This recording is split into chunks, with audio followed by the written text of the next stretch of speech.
muridnya semenjak beliau masih hidup. Tapi secara umumnya mungkin kita sangat berduka cita karena dalam jangka waktu yang tidak lama, mungkin sekitar 2 bulan yang kau ikut, ramai dah ulama-ulama katanya, panutan-panutan katanya di Aceh yang dipanggil oleh Allah Subhanahu wa taala. Katanya harus punya satu prinsip dan sikap bahwa sebagaimana baginda Rasulullah sallallahu alaihi wasallam, "Man lam yahzan bi mautil ulama fahuwa munafiq." Siapa yang tidak merasa gundah, susah ataupun kehilangan dengan dipanggilnya panutan ataupun lampu bagi kita itu, yaitu seorang ulama, maka kita mendapatkan dosa sebagaimana diberikan kepada orang. Ini satu teguran dari Allah Subhanahu wa taala dan juga melalui lisan baginda Rasulullah sallallahu alaihi wasallam. Maka alangkah lebih utama kita bersusah payah merasa gundah dan merasa sedih, yaitu dengan dipanggilnya oleh Allah, yaitu para ulama. Sidra ulama gecok oleh Allah lebih berat daripada firtuh dra gecok urang dia. Ya. Ibaratnya banyak orang biasa gecok oleh Allah firtuh dra hana membawa kesan kepada orang yang tinggal dan tidak merasa kehilangan. Tapi banyak ulama Allah memanggil yang merasa gelap. Apa wilayah merasa gelap dengan gecok oleh Allah lampu dalam wilayahnya. Jadi yang dimaksudkan adalah nur, cahaya ilmu. Karena hana berkembang, berjalan ilmu agama bak sebuah tempat dengan sebab dipanggilnya ulama, pertanda bahawa bak tempat katanya ilmu kam layubuk. Karena Rasulullah memang nak diucapkan bersabda bahawa akhir zaman hamba Allah dan umat Rasulullah tentunya akan lalai dengan hal-hal dunia. Sehingga ilmu agama ataupun yang berkaitan dengan keagamaan urang tak urang perhatikan. Bahkan karena memang hanale dibekali setiap umat Rasulullah pada akhir zaman, yaitu dengan ilmu pengetahuan agama. Sebab karena memang kagecok oleh Allah itu. Jadi kepada Rasulullah bahawa akhir zaman akan diangkat ilmu. Gimana cara? Bisa saja dengan diangkat, yaitu dengan dicok pulang oleh Allah para ulama. Ataupun pengertiannya memang ilmu memang hana berjalan. Artinya orang sangat tidak suka dengan beramal dengan ilmu agama.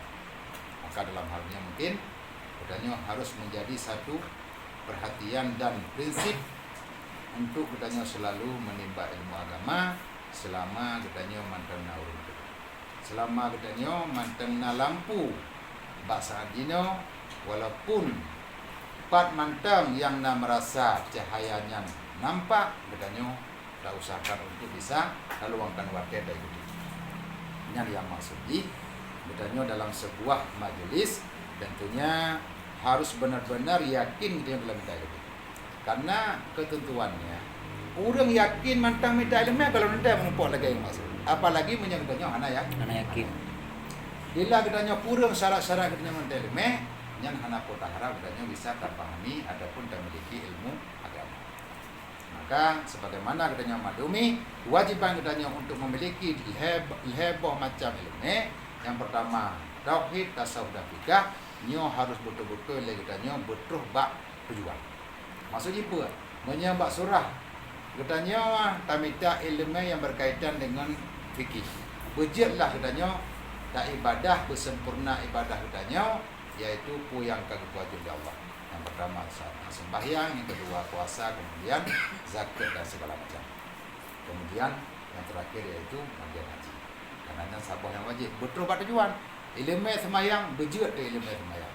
Dari segi bacaan katanya, kemudian dari segi rukun-rukun yang lain, rukun qauli, rukun fi'li, nya pun lengkap dalam melaksanakan ibadah kepada Allah Subhanahu wa taala. Kemudian menaci yang berkaitan dengan puasa, berkaitan dengan haji, berkaitan dengan zakat.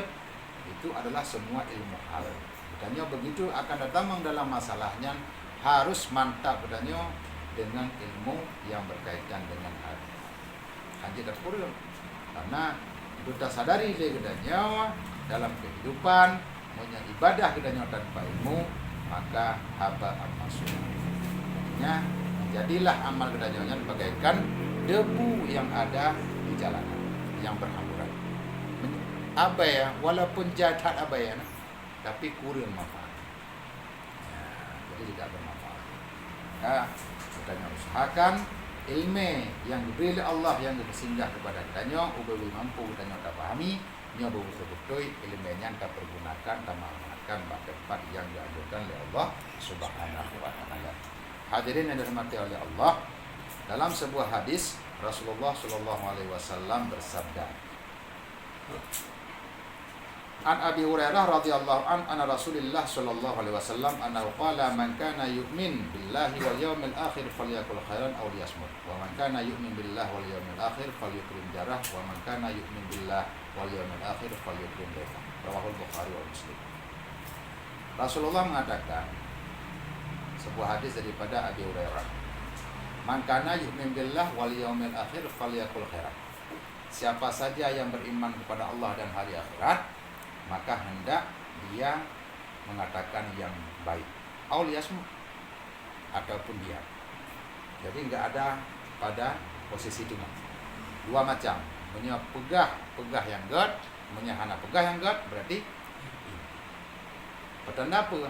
Gedanya dalam berbicara hendaklah tak usahakan bicara gedanya bermanfaat. Yang pertama bermanfaat kepada orang, kemudian bermanfaat kepada orang lain. Jadi menyahaba yang hana bermanfaat walaupun le tak ada pegang. Ya. Ibaratnya hana bahna. Hana di mana pegang hana je kesabah pegangan bagi orang lain. Jadi kenurannya berarti le haba tapi haba tu haba tu.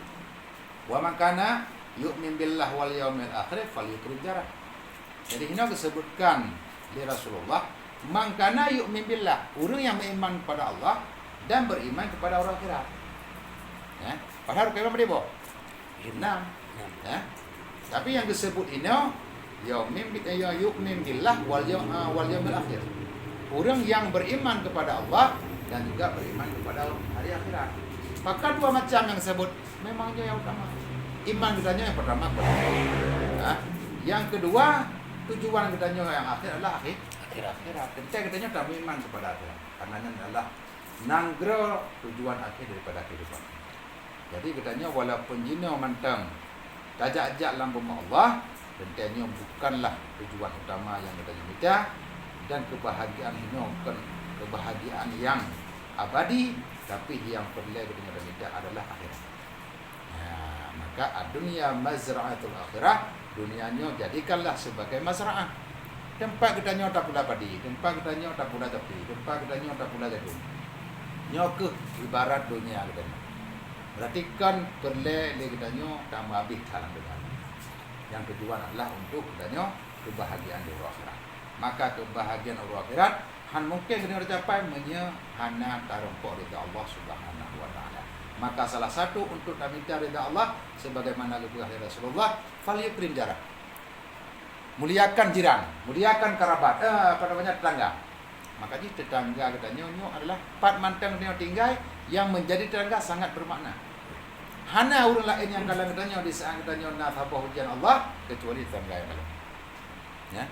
Nah, tetap katanya pat mantang yang tinggal hubungan katanya yang paling dekat adalah dengan jiran. Maka apabila katanya tak sekiti jiran yang haban lagi tak sekiti itu, malah melebihi daripada tak sekiti itu.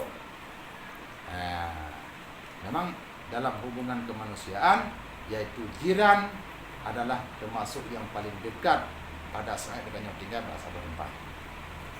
Mana hubungan katanya dengan kerabat? Yang sekali belum. Tapi kan dalam bentuk hubungan kemanusiaan, tapi itu berupa keturunan. Hana tahu pungkiri bahawa katanya na urang si itu na urang si agam, na urang si inang, na apa atau na kemun na segala. Tapi yang maksudnya dalam hadisnya, katanya berbuat baik bukan hanya kepada keluarga saja, tapi jirannya payah terfikir. Karena raya tak faedah hubungan katanya dengan jiran. Wa man kana yu'minu billahi wal yawmil akhir falyukrim dhaifah. Bila katanya beriman kepada Allah dan hari akhirat, falyukrim dhaifah. Muliakanlah kamu. Nah, ini heboh perkaranya yang sangat dianjurkan berdasarkan hadis baginda Rasulullah SAW. Yang pertama, bicaralah yang bermanfaat. Kalau enggak bicara yang bermanfaat berarti liyasmut, berarti lebih baik diem. Yang kedua, memuliakan jiran. Yang ketiga, memuliakan dhaifah. Menyebab pandang lidahnya seolah-olah lihat perkaranya memang merasa ringan. Memuliakan tamu, memuliakan jiran, kemudian berbicara yang berfaedah. Mungkin golongnya dalam pikiran katanya untuk tajak sabah sikap memuliakan ulun-ulun. Belum tajak sabah prinsip katanya. Bahkan karenanya dalam kehidupan katanya merasa ringan. Tapi pada hakikatnya menurut pandangan agama, jiran jame sangat bermanfaat bagi kita. Karena jame ijabah katanya yang ini rahmat. Beda dengan jame yang kerja yang berbentuk silaturahim.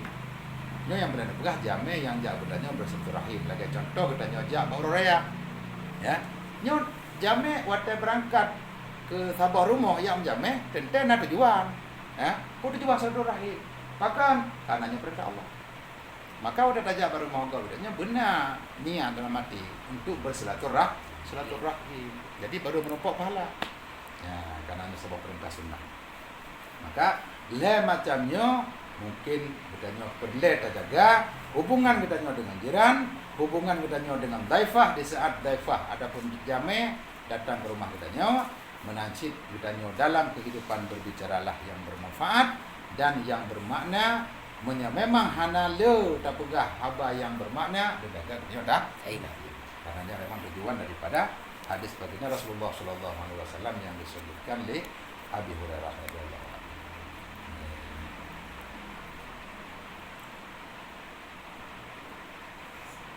Mungkin hanya sekedar penjelasan sedikit karena malam pembukaan katanya. Insyaallah untuk ke depan kita usahakan katanya sama-sama dalam keadaan keyakinan katanya dalam menuntut ilmu.